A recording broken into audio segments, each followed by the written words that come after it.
প্রিয় শিক্ষার্থীরা, আমরাও বানিয়ে বানিয়ে লিখব ক্লাস 4-এ আপনাকে স্বাগত। ইতিমধ্যে আমরা অবগত হয়েছি যে কিভাবে আমরা আমাদের নিজেদের প্রয়োজনে adverb of reason, adverb of place, adverb of time ও ফ্রিকোয়েন্সি ও different type of adverbial phrases তৈরি করতে পারি with the help of using preposition. পরিবার এই ক্লাসে আমরা দেখতে যাচ্ছি তারই ধারাবাহিকতায় আজকে মূলত আমরা দেখার চেষ্টা করব যে adverb of manner and adverb of place. Here we see with full energy, অর্থাৎ সম্পূর্ণ উদ্যম নিয়ে। দেখুন, and they played with full energy, অর্থাৎ তারা সম্পূর্ণ উদ্যম নিয়ে খেলেছিল। বা আমরা এটাকে অন্যভাবে বলতে পারি and they played or they energetically played, অর্থাৎ তারা অনেক বেশি উৎসাহ নিয়ে খেলেছিল। কেমন? সতেজ মনোভাব নিয়ে খেলেছিল। Like a professional, that means একজন পেশাদারের মতো। লাইক দেখুন এখানে অ্যাজ এ প্রিপোজিশন হিসেবে কাজ করেছে। এরপরে আমরা দেখতে পাচ্ছি একটি নাউন ফ্রেজ আছে। হিয়ার উই সি যে পুরো অংশটা মিলে অ্যাডভার্ব অফ ম্যানারের মতো কাজ করেছে। দ্যাট মিনস ইয়েস এন্ড সে যদি বলা হয় সে কিসের মতো খেলে, পেশাদারের মতো খেলে। এখন চাইলে কিন্তু আপনি অন্যভাবে বলতে পারতেন এন্ড প্রফেশনালি, প্রফেশনালি তিনি খেলেন। দ্যাট মিনস বা হ্যান্ডেল করেন, সরি টু সে, সামলিয়ে নেন। দ্যাট মিনস কোনো কিছুকে আহ কি মানে খাপ খাইয়ে নেওয়া আর কি, কোনো কিছুকে হ্যান্ডেল করা। দ্যাট মিনস উই উইল ট্যাগল দেওয়া। ওকে, উইদাউট হেজিটেশন, অর্থাৎ বিনা দ্বিধায়। হয় না, আমরা কিন্তু অনেক সময় বলি যে ইয়েস অ্যান্ড আনডাউটেডলি, অর্থাৎ নিঃসন্দেহা মানে সন্দেহাতীত ভাবে, মানে অর্থাৎ সন্দেহ ছাড়া, সেই জায়গাটায়। বা এখানে দেখুন উইদাউট হেজিটেশন, বিনা দ্বিধায়। আমরা কিন্তু সাধারণত এটাকে অন্যভাবে বলতে পারতাম, পারতাম না? আমরা যেমন দেখুন, সে উত্তর করলো উইদাউট হেজিটেশন, অর্থাৎ বিনা দ্বিধায় সে উত্তর করলো। কেমন? অর্থাৎ কোনো রকম ঝামেলা ছাড়াই। তার মানে আমরা আমাদের প্রয়োজনে এইভাবে প্রিপোজিশন যুক্ত করে, নাউন যুক্ত করে, অর্থাৎ যেগুলোর আমরা ইউজুয়ালি অ্যাডভার্ব ব্যবহার করে থাকি সেইগুলোকে আমরা অ্যাডভার্বিয়াল ফ্রেজে রূপান্তর করতে পারি। দ্যাট মিনস এই জন্য আমাদের প্রিপোজিশনের সাহায্য নিতে হবে, এট দ্য সেম টাইম এই নাউন ফর্মের সাহায্যটা নিতে হবে। দেখুন ইতিমধ্যে কিন্তু আমি বলেছি আমরা চাইলে এখানে এনার্জেটিকলি বলতে পারতাম, প্রফেশনালি বলতে পারতাম, ওর হিয়ার ইউ সি, আপনি এখানে অন্য কিছু ব্যবহার করতে পারতেন, কিন্তু এখানে এইভাবে লিখে দেওয়া আছে। আমি আপনি আমাদের প্রয়োজনে ব্যবহার করতে পারি না? নিঃসন্দেহে ব্যবহার করতে পারি উইথ গ্রেট পেশেন্স, অসীম ধৈর্যের সাথে। এই যে যে অসীম ধৈর্যের সাথে, দ্যাট মিনস আমরা যখন লিখতে যাব তখন কি আমরা লিখতে পারি না চাইলেই? অবশ্যই পারি। আমাদের প্রয়োজন দেখুন, and the teacher explained the topic with great patience, অর্থাৎ শিক্ষক বিষয়টি অসীম ধৈর্যের সাথে ব্যাখ্যা করলেন, উপস্থাপন করলেন, বললেন। এখন আমি আপনি চাইলে পারি না? কেন পারবো না? অবশ্যই পারবো।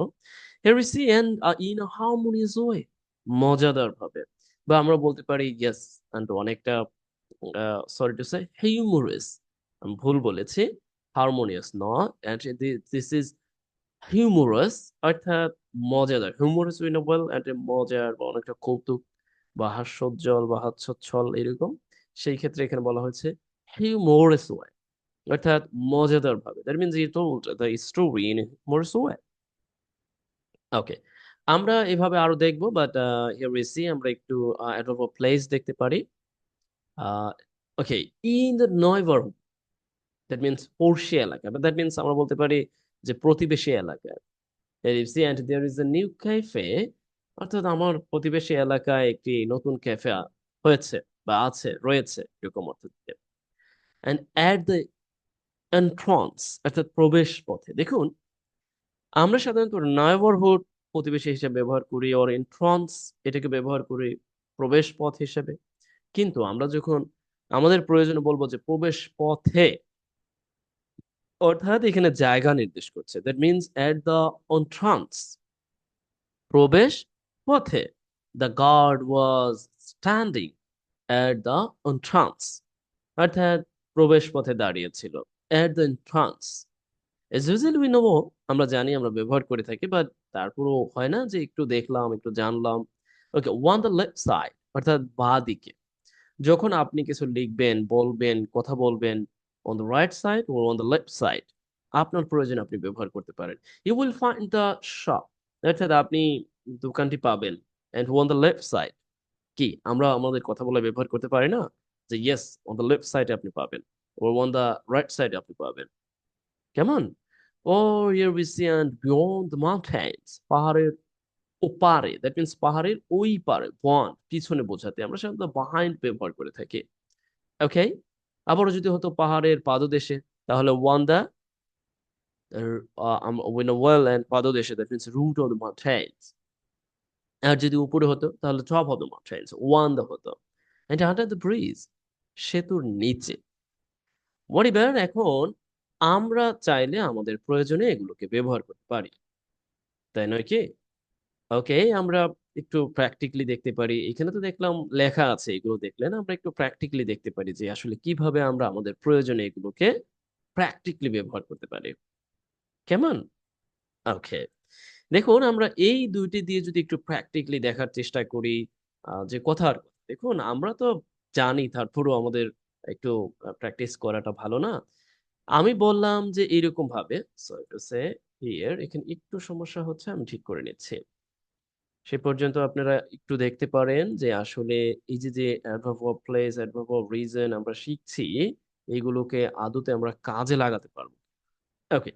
দেখুন আমি বললাম এইরকমভাবে যে এক্সট্রিমলি সরি, আবারও সমস্যা হচ্ছে। একই ধরনের সমস্যা। ওকে।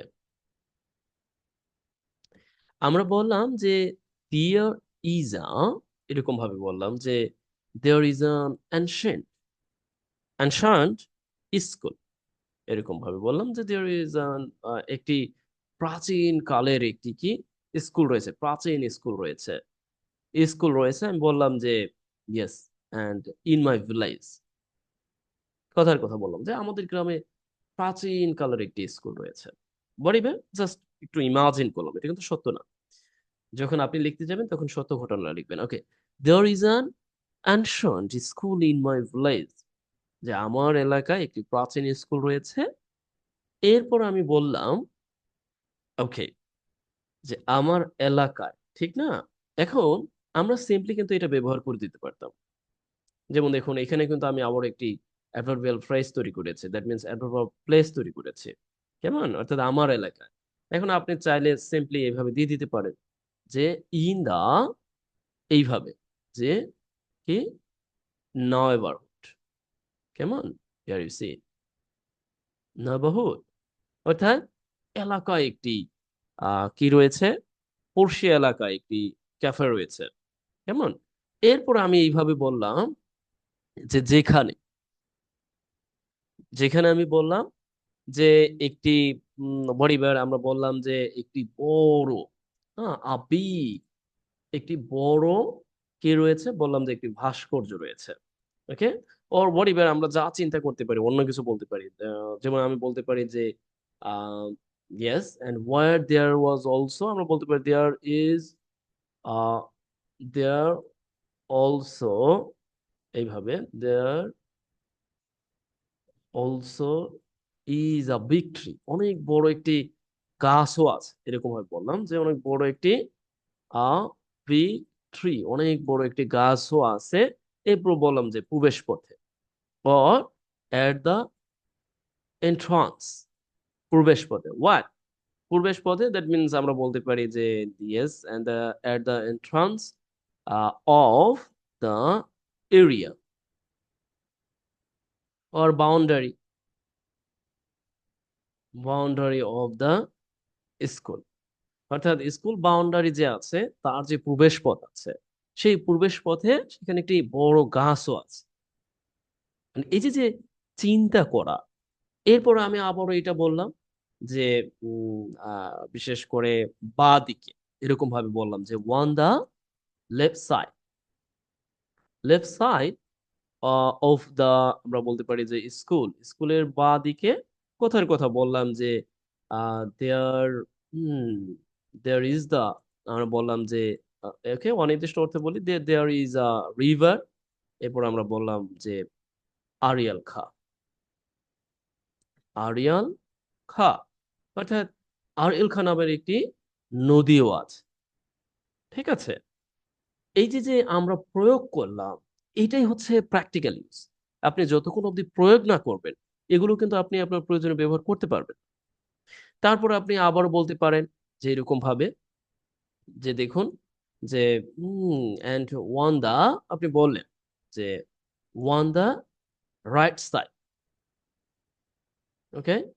অন দ্য রাইট সাইড আপনি বলতে পারেন যে দেয়ার ইজ আ রোড। দেখুন আমি একেবারে সিম্পল ভাষায় বলছি। তার মানে এই নয় যে আপনি এগুলো প্রতিটি বাক্য দেয়ার দিয়ে শুরু করবেন। দেখুন এইজন্য বলা যে দেয়ার দিয়ে আপনি কোন ধরনের বাক্য তৈরি করবেন এই ব্যাপারে যদি আপনার কোনো সন্দিহান থাকে কমেন্টে অবগত করবেন। আমি পরবর্তী ভিডিওতে দেয়ার এর ব্যবহার সম্পর্কেও বিস্তারিত আলোচনা করব।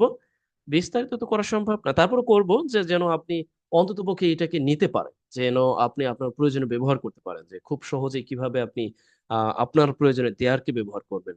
অ্যাজ এ ইন্ট্রোডাক্টরি হিসেবে যখন দেয়ারকে ব্যবহার করি, দেয়ারের কোনো অর্থ থাকে না। কিন্তু আমরা স্থান নির্দেশ করতে দেয়ারকে ব্যবহার করতে পারি। ওকে। অর স্থান বা কোনো জায়গা নির্দেশ করতে আমরা করতে পারি। There is a road. Okay? There is a road. আমরা বলতে পারি যে একটি রাস্তা আছে।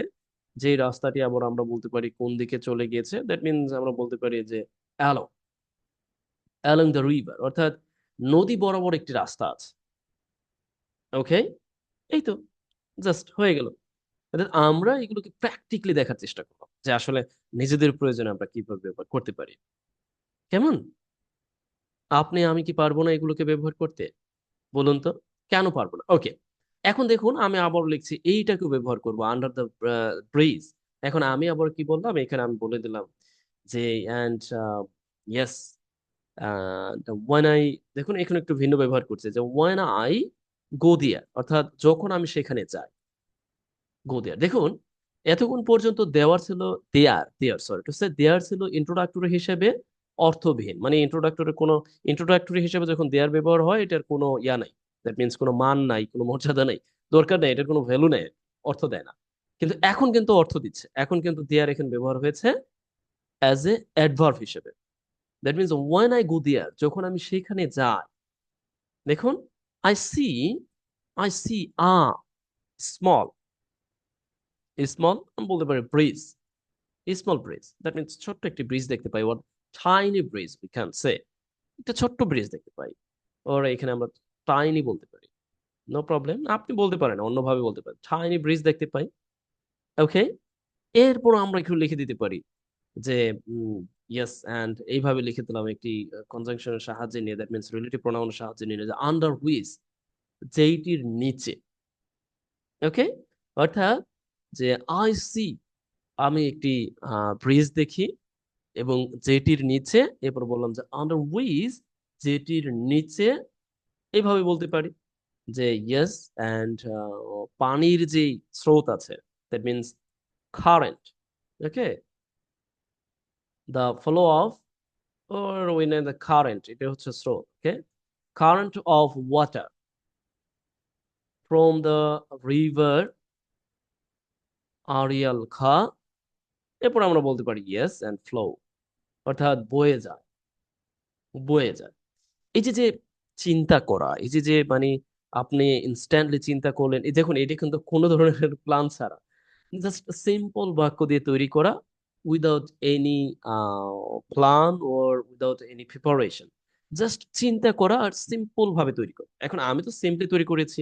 আমাদের প্রয়োজনে আমরা আরো বড় করে নিজেদের প্রয়োজনে নিজেরা ব্যবহার করতে পারব। আশা করছি আপনারা বুঝতে পেরেছেন। যাই হোক এই ধারাবাহিকতায় আমাদের মূলত আমরা যেই ব্যাপারটি লক্ষ্য করব যে এই ধারাবাহিকতায় আমরা আ বানিয়ে লিখবো এই ধারাবাহিকতায় প্রায় ১০ টি ক্লাস করতে যাচ্ছি। এবং এইখানে আমরা বিস্তারিত আলোচনা করব। আস্তে আমরা ডিপলি চলে যাবো। অর্থাৎ স্ট্যান্ডার্ড লেভেলে অনেক বেশি আ মানে যেটাকে বলে হচ্ছে আপার লেভেলে লেখা যায়। আমরা সেই লেভেলে চলে যাব। দেখুন এখানে কিন্তু আছে। পরবর্তী ফাইনাল যে ক্লাসটি করব, সেখানে আমরা A to Z আবারও রিপিট করব। অর্থাৎ A to Z আপনাদেরকে কিভাবে এই ব্যাপারগুলোকে দারুণভাবে উপলব্ধি করানো যায় এবং এই ব্যাপারগুলো আপনারা কিভাবে নিতে পারেন, সেই ব্যাপারেই আমি মূলত মনোনিবেশ করেছি। যাতে করে আমি আপনাদেরকে এই ব্যাপারগুলো সম্পর্কে দারুণ একটি ধারণা দিতে পারি এবং আপনারাও যেন এই ব্যাপারগুলোকে দারুণভাবে নিতে পারেন এবং নিজেদের প্রয়োজনে এগুলোকে এপ্লাই করতে পারেন। দেখুন, আমরা যতক্ষণ অবধি না এগুলোকে এপ্লাই না করছি, ততক্ষণ অবধি কিন্তু আমাদের কোনো কাজে আসবে না। এখন কেউ যদি বলেন যে আসলে আমি তো পরীক্ষার জন্য শিখতে চাচ্ছি, তাহলে কম্পিটিটিভ বই পড়বেন। আপনাকে সাজেস্ট করছি। কিন্তু যারা ন্যাচারালি ইংরেজি শিখতে চাচ্ছেন, যে আপনি যেকোনো টপিক সম্পর্কে নিজে কিছু বানিয়ে লিখতে চান, নিজের অনুভূতিকে প্রকাশ করতে চান, তাহলে দয়া করে আপনার জন্য এই ভিডিওগুলো ধারাবাহিকভাবে দেখার জন্য অনুরোধ রইল। আর পরীক্ষার জন্য কেউ দেখলে একেবারে সাজেস্টিভ অর্থাৎ একেবারে নির্দিষ্ট করা রিকমেন্ডেড ভিডিও আছে। সেইগুলো আপনি দেখতে পারেন, এইগুলো দেখতে পারেন। আপনার প্রয়োজন যেগুলো আছে অর্থাৎ লেখা যে কিভাবে লিখতে হয়, এই ব্যাপারটাকে আপনি শিখতে পারেন। কেমন? তাহলে আজ এই পর্যন্তই। আশা করছি পরবর্তী যে ভিডিওগুলো আছে ধারাবাহিকভাবে সেগুলো আপনি দেখবেন। আজ এই পর্যন্তই। ভালো থাকুন। Best wishes for you.